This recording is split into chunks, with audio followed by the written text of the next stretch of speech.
Hello everyone, and welcome back to another Throwback album review, the second one that I've done ever on this YouTube channel, and the first was just a few days ago.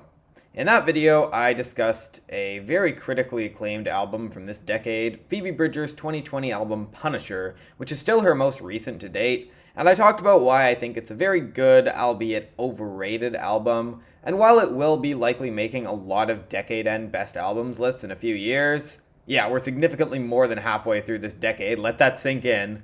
I personally don't love the album, and you can watch my video on it if you want to see why. But I also explained in that video a bunch of reasons why I chose that album for my first ever throwback review on this channel. One of the biggest ones being that I didn't want to pick anything too obvious, although I didn't want it to feel too random either. But now none of that really applies anymore because I've gotten the first one out of the way. So, going forward with throwback reviews, the only real rule is that it can't be an album that came out in the current year. So technically, I'd consider an album from 2025 a throwback review because it's not from this year. Whether it be something that I missed last year, or something that I want to re-review. Now, that's not to say you should be expecting a bunch of throwback reviews of albums that came out in 2025, but I'm just saying what the word throwback means to me in this context. Hence why I think it's totally valid to do a throwback review of an album that came out 6 years ago. But now I'm doing a throwback review of a much more obvious album for this kind of video, because Pet Sounds by the Beach Boys is an all-time classic that many people consider one of the best albums ever made. It could often be considered a perfect or damn near perfect album, and surely I have to agree, right? Well, the tricky thing is it can be difficult for me to do a review of a classic like this, which was way before my time, and I don't really have the context of comparing it to a lot of what else was being released at the time. Frankly, my knowledge of 1960s music isn't nearly as much as I'd like it to be, or in other words, I simply just don't know that much 60s music.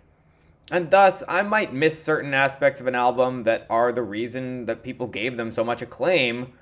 But at the same time, my reviews are mostly based on my experience with the albums I talk about, and music is subjective at the end of the day, and honestly, the vibe I get from listening to Pet Sounds is it's probably not one I really need to think that deeply into regarding the context of its time, because it's a pretty easy listen, and it feels like it's probably mostly intended to be a nice, pretty album to get lost in, even if its approach to doing so has a lot more to it in the instrumentation and vocal layering. And the reason I'm reviewing this album is actually quite simple. A family member suggested I review this a while ago. I can't even remember when, it's been so long. And here I am finally making this video.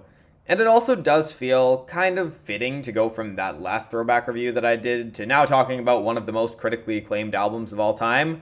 Because like I said in that video, I do often feel like I have a controversial taste in music, and there are some absolute classic albums that I feel like everybody adores except me. And I'm not about to look past an album's shortcomings just simply because it's a classic. But come on, let's be real here. Did you really think this review wasn't at least going to be positive? I mean, it's goddamn Pet Sounds, an album I've been listening to in the background for a while to prepare for this video, but only really taking in properly over the past few days. And yeah, of course I think it's excellent. And yeah, I'm not sure I can name one person off the top of my head who I know doesn't love this album. And it makes sense considering just how gorgeous the production is. Keep in mind, this was the 1960s, and it's better produced than pretty much anything you'll even hear nowadays. And the beautiful vocals and vocal harmonies, the melodies which make these songs even more of a treat to listen to. And yeah, I'm not even sure what I can add about this because I think the album pretty much speaks for itself in its greatness, and it's such a great summer album. And even though I haven't really read that much into this album and its place in music history, I can still see why this was such an acclaimed album that so many people adore.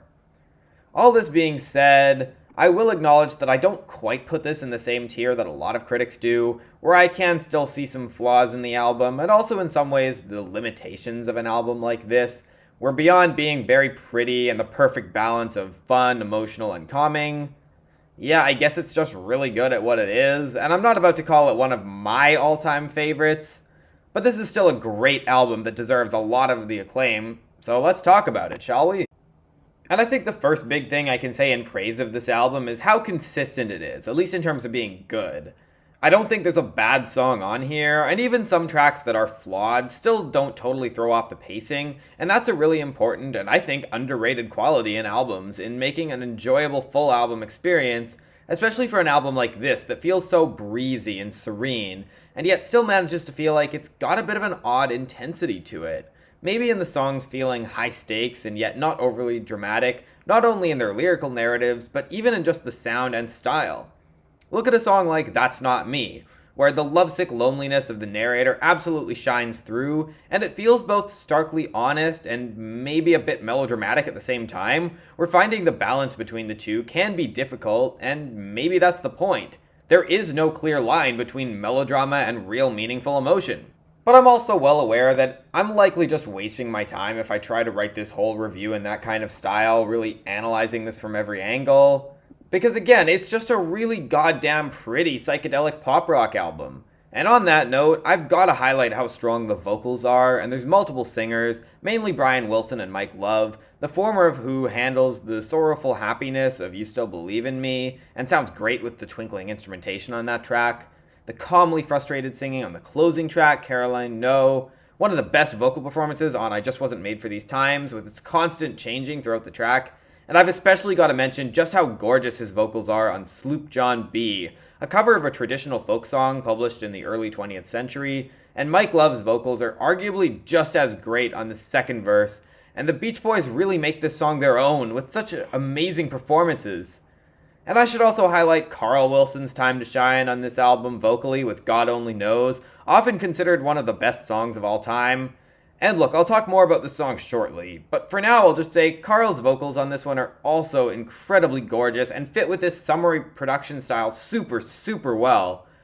And back to Mike Love, he sounds fantastic on That's Not Me, which I just talked about, and he brings the perfect vocal presence needed for the much more big band-like instrumentation of Here Today, even though I do wish his vocals were a bit less buried in the mix on that one. And all of this brings me back to the production, which, like I said earlier, despite being from the 1960s, sounds way better than the vast majority of new stuff that you'll hear. I mean, take the instrumental tracks like Let's Go Away for a While, or the title track, the former of which has such an excellent build with that knocking percussion and a subtly tension-filled bass line, and the horns and strings play such a huge role in giving this so much texture and more than make up for the lack of vocals. As for the title track, it's a lot more funky, where it kicks off right away with a layered jam-like groove, and every instrument complements the mix immaculately, with that guitar timbre being absolutely perfect for this track. This song was actually intended to be for a James Bond film, and while I haven't seen any of those movies, I can totally hear the movie soundtrack vibes of this one. And then you get some of the songs with vocals, including some beautiful vocal layering that makes the harmonies pop off that much more, where I'm wondering how to even give examples when it's prevalent throughout pretty much the whole album. Right from the opening track, Wouldn't It Be Nice, as it hits that first chorus, you can tell you're in for an absolute treat with everything about the vocals all over this album, where the backing vocals provide such a great foundation for the main vocal lines to really stand out so much more. And I think one of the best examples is God Only Knows, which, yeah, it's hard not to call this the best song in the album, which I personally think it is. One thing I personally love about God Only Knows is the approach the writing takes as a love song, where the narrator is absolutely horrified of what would happen without this person in his life, but not so much to the point where it feels too clingy. He asks questions like, what good would living do without this person? But the question mark plays a big role in not making this too desperately clingy or overdramatic or toxic. It's just a scary question he's gotta ask, even though there is still a sense of hope that everything would still be okay. But why put the emphasis there? Why not just appreciate the connection and love that's already there? And yeah, I already mentioned the vocals, and fuck, that vocal layering and harmonies is so goddamn gorgeous, I can't put it into words.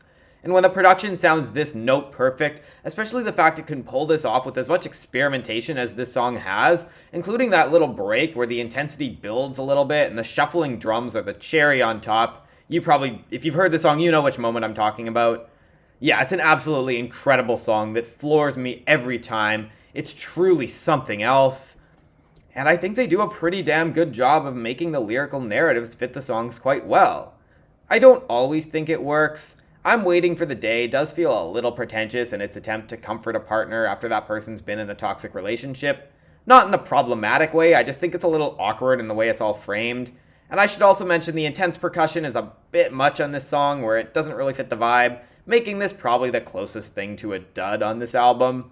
And I also don't love You Still Believe in Me, where as much as I can appreciate the sentiment of wondering why someone still believes in you after you've fucked up so many times, the framing of it feels a little overly jolly, and I feel like it might have worked better as an apology song, where the borderline silliness of it almost feels in poor taste, in an artistic sense, not in terms of greater cultural impact or anything like that. Although I can still defend the gorgeous instrumentation and vocals on this song, where it almost feels like a Christmas song, and it's still very good, just not a personal favorite of mine on this album. But back toward positivity, I appreciate I Know There's an Answer, which was written during a drug trip Brian Wilson had, and I find it oddly comedic in the unique ways he writes about not having answers and how a lot of people think they know more than they actually do. I also think I Just Wasn't Made for These Times is heartbreakingly real in the way the narrator keeps feeling like he's on the verge of a mental breakthrough, and it doesn't quite get there. And I think the sort of frustrated yet oddly peaceful instrumental is about the best way to sum that up.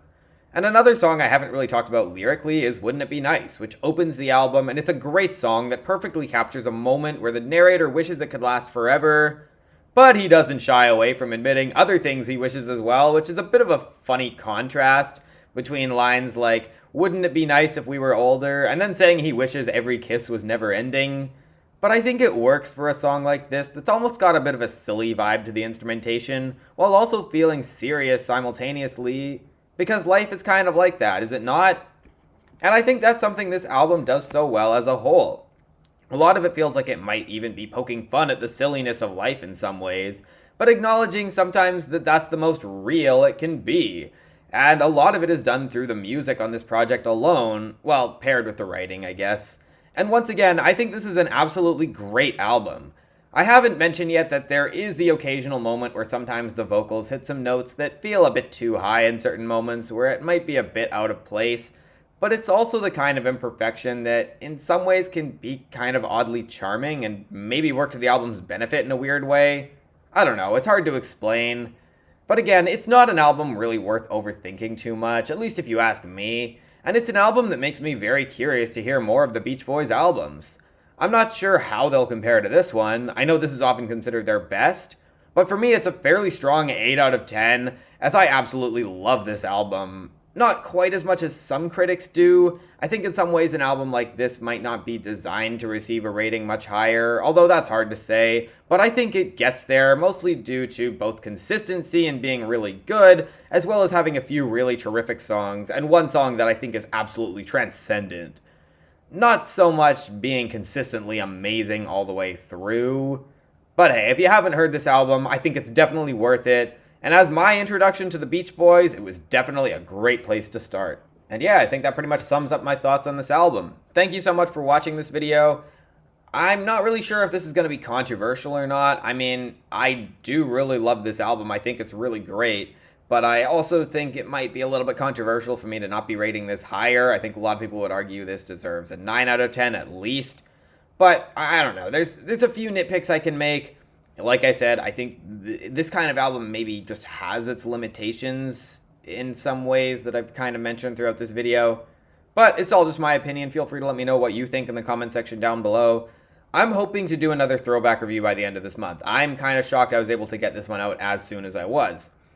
But yeah, I'm not totally sure if that's going to be happening or not. Like I said in my last throwback review, I'm hoping to do one throwback review a month for the entirety of 2026. Again, that is not a promise by any means. I cannot promise that at all, but it's something I'd maybe like to aim for. Either way, I'm glad I was able to get this one and my last one out.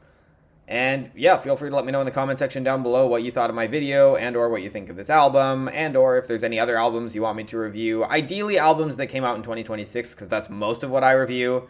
But hey, I'm interested in doing more throwback reviews as well, so feel free to give me suggestions. Thank you so much for watching. I think that's all I got to say for now. I will be back soon with more videos.